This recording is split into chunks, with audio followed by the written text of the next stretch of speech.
Qu'est-ce que les nouvelles technologies changent à nos vies? C'est un peu la question qu'on retrouve dans plusieurs films français présentés aux Arc Film Festival, avec notamment Selfie, un film choral réalisé par Thomas Bidegain, le scénariste de Jacques Audiard, mais aussi par Marc Fitoussi, Tristan Harouet.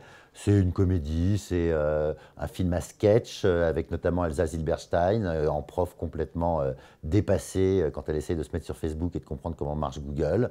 C'est une comédie grand public, tout comme Play d'Anthony Marciano, avec Max Boublil et Alice Saz. C'est l'histoire d'un garçon qui, lorsqu'il était adolescent, lui a offert une caméra et il a tout filmé depuis. Et on voit toute sa vie, ses échecs, ses potes, ses amours, à travers les films qu'il a tournés. C'est là aussi une comédie grand public. Pas totalement réussi, mais qui en tout cas essaye d'avoir une forme un petit peu différente.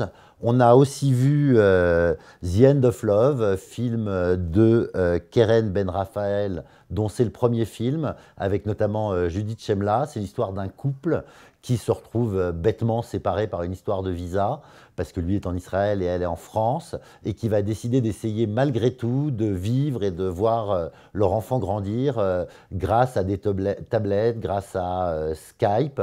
Je dois dire que c'est assez touchant, Judith Semla est très bien. Maintenant, est-ce que ça tient sur toute la longueur du film? C'est peut-être plus un moyen métrage. En tout cas, c'est bien d'essayer d'utiliser une nouvelle technologie pour raconter des histoires différentes.